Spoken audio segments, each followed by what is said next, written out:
Welcome to Byte-Sized Tech. This is your weekly roundup of the most important stories shaping our digital world. And look, these aren't just what-ifs. Today, we're diving into this incredible tension right at the heart of technology. Our tools are getting smarter and more helpful than ever. But the risks, well, they're evolving right alongside them. So here's the plan for today's explainer. We're going to explore that double-edged sword. First up, how AI is getting seriously personal. Then, we'll look at the digital guardrails being built to keep it safe. After that, we dive into some new real-world threats, and finally, we'll see how all of this shapes the tech you actually go out and buy. All right, let's kick things off with how AI is getting woven into the fabric of our day-to-day lives.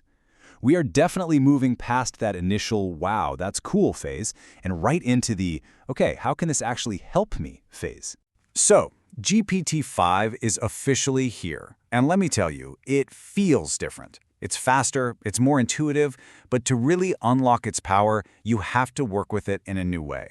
Getting good at giving specific, structured prompts is no longer some niche skill for techies. It's honestly becoming essential for everyone. And we're not talking about asking it to write a silly poem anymore, right?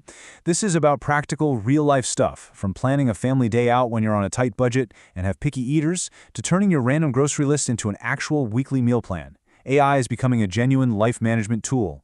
And the next big leap forward here is something called AI agents. Think of it like this. Instead of having one general-purpose assistant, you now have a whole team of specialists on speed dial. You've got an expert writer, a brilliant researcher, a meticulous proofreader. They're designed to boost your own skills, not just do the work for you. And Grammarly? They've just given us a perfect real-world example of this. They've launched a whole suite of AI agents. There's one that can predict your paper's grade based on a teacher's public rubric. Another one anticipates the questions a reader might have about your writing. And a third one just automatically formats your citations. These are super specific tools tackling very distinct problems. Okay, but with all this incredible new power comes a huge responsibility, right? As this tech gets deeper and deeper into our lives, the need for safety features is becoming absolutely critical. We aren't just building smarter tools anymore, we have to build safer ones.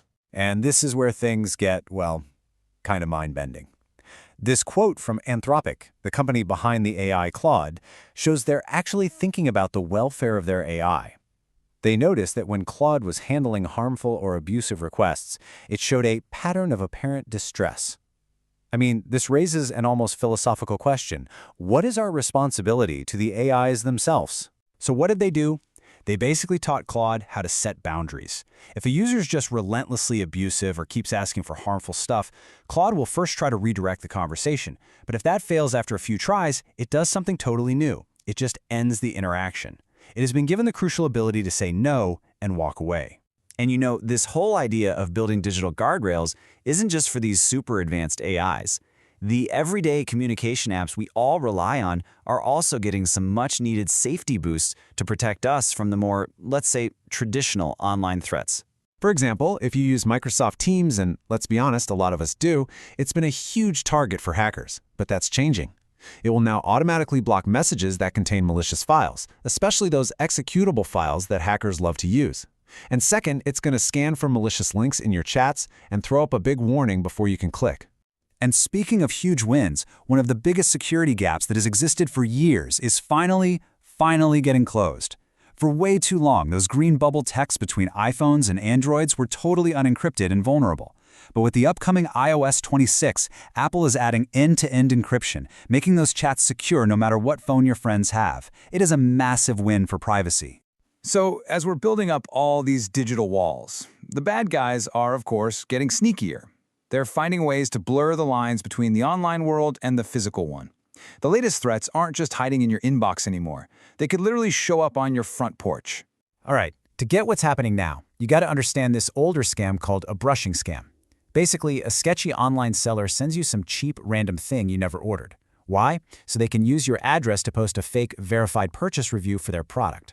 It was annoying for sure, but mostly harmless. But that old scam has now evolved into something way more dangerous. The goal isn't just fake reviews anymore. It is outright data theft.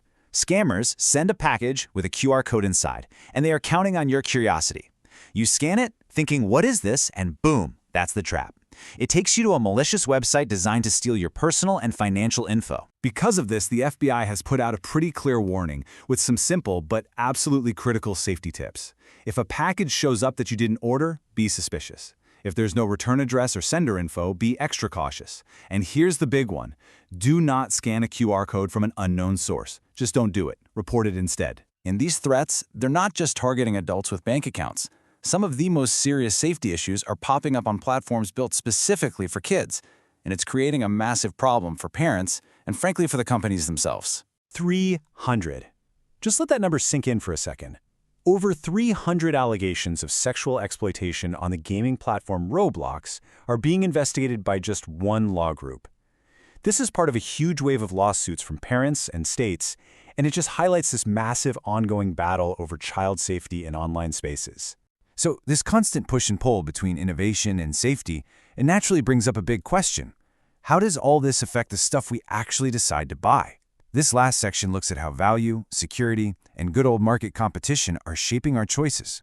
Check out this chart. It tells a really interesting story about what's happening in the US smartphone market.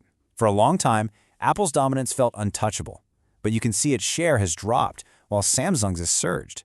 And analysts are pointing to Samsung's strategy. They offer a whole range of phones at every single price point, from budget-friendly models to those high-end foldables. And, well, it's working. And this idea of looking beyond the sticker price isn't just for phones. It's happening with big purchases, like cars. Take this luxury SUV, for instance. The gas and electric models have a pretty similar price tag up front, but look at the cost to drive. That's where you see the real story. Over the life of that car, that small gap in the purchase price can translate into thousands and thousands of dollars in savings. And really, that brings us right back to where we started, to this core idea for today. Technology is this powerful double-edged sword. We gain these incredible AI abilities, but we have to build guardrails. Our devices get smarter, but that creates new vulnerabilities. The key, really, is just navigating this landscape with our eyes wide open. So, I want to leave you with this one question to chew on. As AI becomes more intuitive and gets woven seamlessly into everything we do, are we actually learning to become better pilots of our technology, or are we just becoming more comfortable passengers along for the ride? If you enjoyed this explainer, please like, comment, share, and subscribe.